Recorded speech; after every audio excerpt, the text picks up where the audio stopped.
Kembali di Breaking News, pemberlakuan PSBB di Jakarta. Pemirsa, jalur laut juga menjadi satu di antara pintu masuk sebuah negara, termasuk di Indonesia. Di tengah pandemi virus corona, pengawasan pintu masuk di jalur laut menjadi hal yang sangat krusial. Sama halnya dengan bandar udara, pelabuhan-pelabuhan juga diwajibkan untuk melakukan proses screening yang ketat untuk mencegah penyebaran virus corona. Selain itu, pengawasan di laut juga wajib dilakukan secara maksimal untuk menghindari adanya orang-orang yang masuk secara ilegal yang berpotensi menjadi karier virus corona. Karena itu, Badan Keamanan Laut atau Bakamla menjadi garda terdepan untuk mengamankan jalur perairan nasional. Untuk mengetahui kondisi keamanan perairan nasional, sudah bersama kami melalui sambungan telepon Kepala Bakamla Republik Indonesia Laksamana Madya TNI Aan Kurnia yang kami hubungi lewat sambungan telepon. Selamat pagi, Pak Aan. Selamat pagi. Ya, terima kasih sudah bersama kami lewat sambungan telepon hari ini. Yang ingin saya tanyakan, ini bagaimana sebenarnya update terakhir mungkin kondisi dari perairan, keamanan perairan nasional sejak adanya pandemi virus corona, khususnya untuk wilayah Asia Tenggara. Karena mengingat Indonesia juga berbatasan dengan banyak perairan wilayah-wilayah Asia Tenggara begitu yang dengan mudah masuknya orang, penyeberangan orang ataupun kapal-kapal begitu. Seperti apa kondisinya saat ini, Pak? Baik, terima kasih Mbak Sakri. Ya.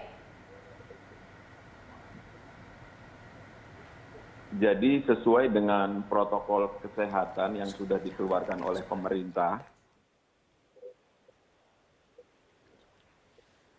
bahwa pemerintah khususnya untuk di laut itu sudah menetapkan pelabuhan resmi atau pelabuhan di mana untuk menerima tenaga kerja Indonesia khususnya di wilayah barat itu ada 2 tempat,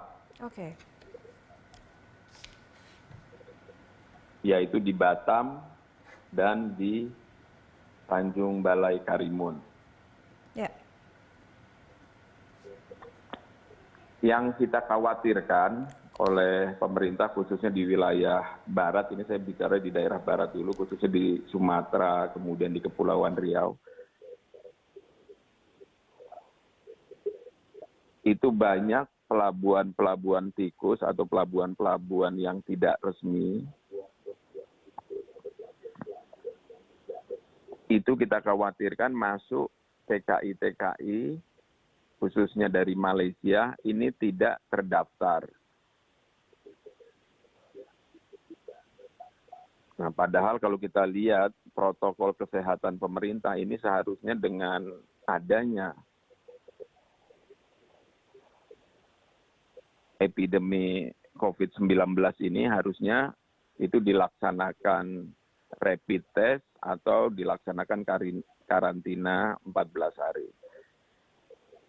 Pak Aan, saya potong sebentar.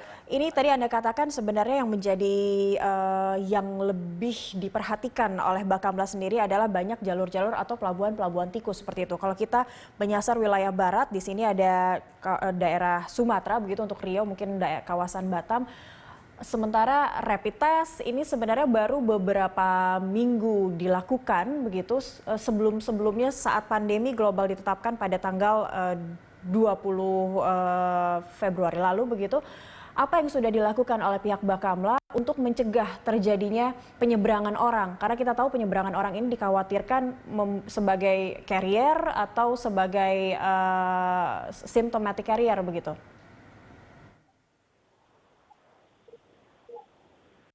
Begini Mbak, jadi ini kan saudara-saudara kita juga yang notabene mereka mau kembali karena di negara tempat mereka kerja sudah dilaksanakan lockdown dan mereka kembali ke Indonesia.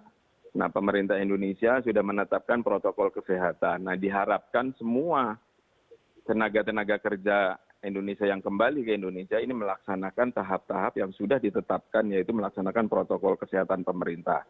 Salah satunya rapid test, kemudian mungkin karantina dan lain sebagainya. Harapan kita mereka tidak membawa penyakit ini atau carrier sebagai carrier. Oleh sebab itu diyakinkan oleh pemerintah kalau mereka sudah sehat atau dinyatakan negatif baru mungkin bergabung di desanya atau di kampungnya di sini. Nah, itu harapan kita semua bisa tercatat, terdeteksi di sini. Baik. Yang kita khawatirkan kan kalau misalnya dia masuk lewat pelabuhan-pelabuhan ilegal atau pelabuhan tikus, ini tidak tercatat, tidak terdeteksi, sementara kemungkinan mereka sebagai carrier ini yang berbahaya untuk lingkungan atau untuk desanya itu. Ya. Itu yang kita khawatirkan. Baik, nah itu tadi Pak An, yang saya maksudkan adalah bagaimana juga perketatan keamanan di pelabuhan-pelabuhan tikus yang mungkin mereka saat di negara-negara sebut saja mungkin Malaysia seperti itu atau Singapura yang memang memberlakukan aturan ketat terkait warga negaranya ataupun pendatang yang ingin keluar dari negara mereka untuk pulang ke Indonesia, siapa tahu mungkin sulit untuk keluar begitu, mereka akhirnya mencari alternatif dengan menggunakan pelabuhan-pelabuhan tikus. Bagaimana perketatan keamanan di kawasan tersebut atau pelabuhan-pelabuhan itu? Baik, jadi kalau untuk Bakamla sendiri, saya sudah melaksanakan operasi garda lintas batas.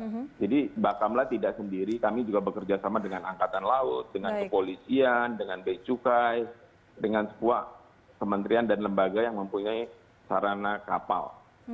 Semua pelabuhan-pelabuhan tikus ini kita ketatkan. Paling tidak, ini kan saudara-saudara kita sendiri. Bukan kita tangkap atau apa, tapi paling tidak mereka yang masuk secara ilegal, ini kita yakinkan bahwa mereka tidak sebagai carrier atau sebagai pembawa virus ini.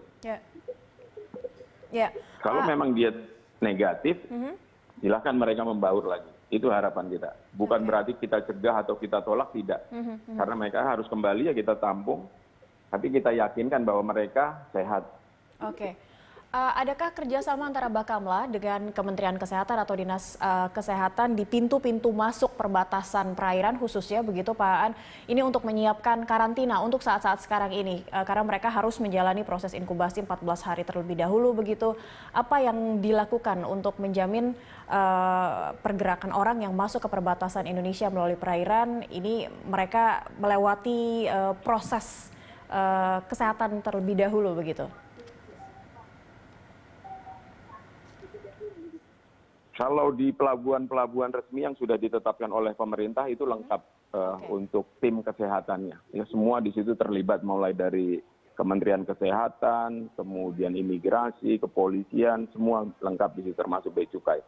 Nah, ini yang kita khawatirkan tempat-tempat yang ilegal. Tapi alhamdulillah ini kami monitor juga di Tanjung Balai Asahan yang relatif di sana banyak masuk TKI-TKI ilegal. Tapi kami sudah melihat kemarin itu Gubernur Sumatera Utara, Pak Edi, itu sudah menyiapkan rapid test dan sudah menyiapkan timnya.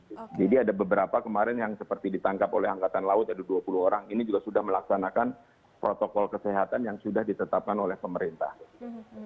Nah, ini jadi harapan kita, semua terdeteksi atau tercatat. Ya. Oke. Artinya memang sudah melakukan antisipasi begitu ya, preventif dan juga preemptif terhadap siapa saja warga negara Indonesia khususnya TKI-TKI ini yang masuk ke Indonesia.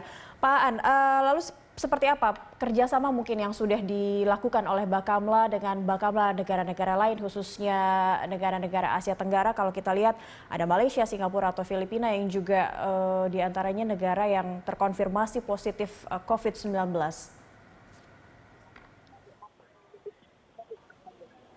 Baik Mbak, kita punya kerjasama yang baik dengan APMM Malaysia atau semacam Malaysia Coast Guard, ya, atau mungkin Bakamlanya Malaysia. Kita juga langsung dari kepalanya sana berhubungan dengan saya langsung, kemudian di level staff saya juga sudah berhubungan. Jadi mereka menginfokan ada berapa banyak TKI-TKI kita yang akan kembali ke Indonesia. Dan ini karena kerjasama kita baik, jadi kita lebih mudah untuk melaksanakan operasi ini.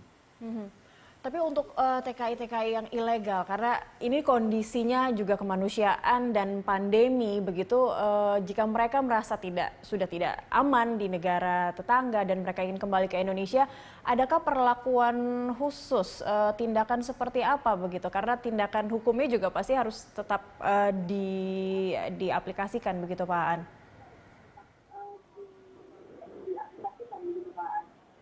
Yang jelas mereka warga negara Indonesia sendiri dan tentunya harus kita perlakukan dengan baik. Jadi karena sekarang permasalahannya adalah COVID-19. Oleh sebab itu makanya pemerintah melaksanakan protokol kesehatan. Oke, baik. Salah satu caranya yaitu kalau ada orang Indonesia yang baru datang dari luar negeri, itu dilaksanakan tahap-tahapnya itu. Salah satunya mungkin dengan rapid test, kemudian mungkin dengan karantina mandiri. Kalau memang dia negatif, dia tetap kita laksanakan karantina mandiri di rumah. Baik. Tapi kalau mungkin positif, itu ada perlakuan lain. Jadi sudah ada tempat-tempat dari setiap provinsi, itu sudah menyiapkan tempat-tempat isolasi sendiri. Artinya Bakamla RI juga sudah melakukan kerjasama yang baik begitu dengan sejumlah Bakamla di negara-negara tetangga, dan yang terpenting adalah memprioritaskan protokol kesehatan bagi seluruh warga negara yang ingin kembali atau menyeberang ke Indonesia lewat pintu perairan begitu ya Pak ya. Terima kasih Laksamana Madya TNI Aan Kurnia, Kepala Badan Keamanan Laut Republik Indonesia yang sudah bergabung bersama kami berbagi informasi pada pagi hari ini.